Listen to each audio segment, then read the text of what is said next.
ይህ ለሚስጥር አገልግሎት ሰራተኞች ትልቁ የቅዠት ህልም ነው።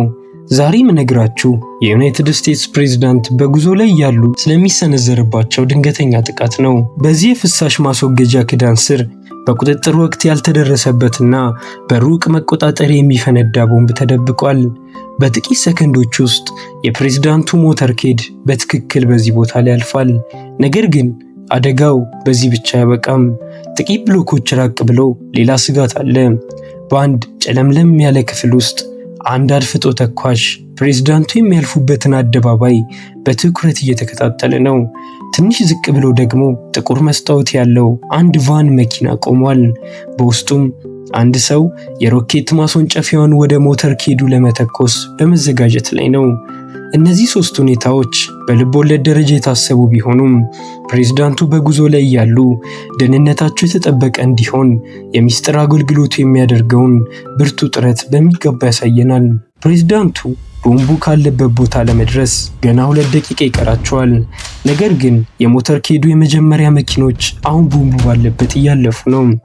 እነዚህ ሩት ካር እና ፓይለት ካር በመባል የሚታወቁ ሲሆን መንገዱ ከማንኛውም መሰናከል ነፃ መሆኑን ያረጋግጣሉ። በመቀጠልም በሞተር ሳይክል የታጀቡት ስዊፐርስ መንገዱን ክፍት ያደርጋሉ።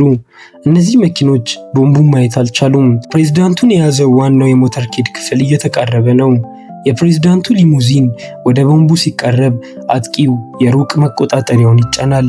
ነገር ግን ምንም ነገር አይፈጠርም። ለዚህ ምክንያቱ ኤሌክትሮኒክ ካውንተር ሜዠር ሰብ-40 የምትባለው መኪና ናት። ይህቺ መኪና በላይዋ ላይ ባሉት አንቴናዎች አማካኝነት ማንኛውንም የቦምብ መቆጣጠሪያ የራዲዮ ሞገድ የሚያፍን ባሬጅ ጃሚንግ የተባለ ቴክኖሎጂ ትጠቀማለች።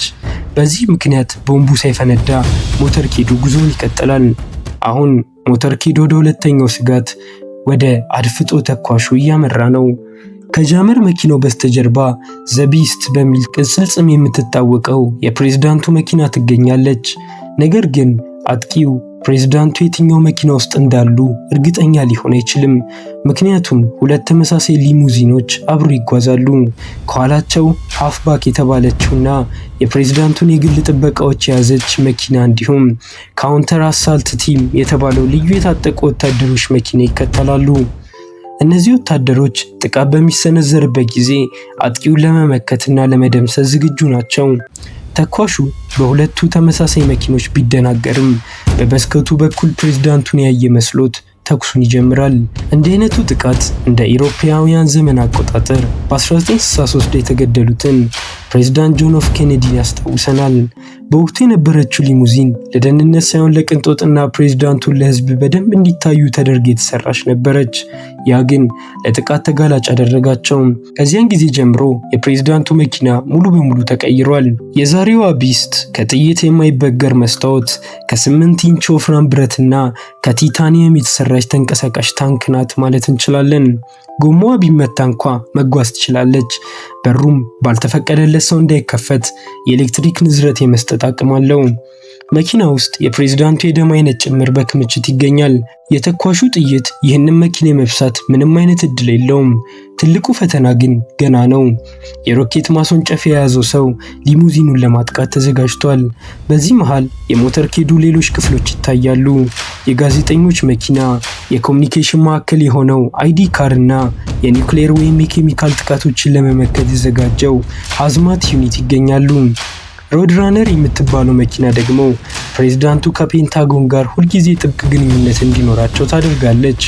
አጥቂው ሮኬቱን ሊተኩስ ሲዘጋጅ ዘቢስትና የደህንነት መኪኖቹ የጭስ ቦምቦችን ይለቃሉ። ይህ ጭስ መኪኖቹን ከመሰወሩም በላይ ሙቀቱን ስለሚደብቅ በሙቀት አማካኝነት ኢላማቸውን የሚለዩ ዘመናዊ ሮኬቶች እንኳ መኪናውን ማግኘት አይችሉም። ፕሬዝዳንቱም ከአደጋው አካባቢ በፍጥነት ያመልጣሉ። የፕሬዝዳንቱ ሞተርኬድ በጎማዎች ላይ ያለ ዋይት ሃውስ ነው። እያንዳንዱ መኪና የራሱ የሆነ ሚና ያለው ሲሆን ዓላማውም የዓለምን ከፍተኛ ስልጣን ያለውን ሰው ደህንነት መጠበቅ ነው።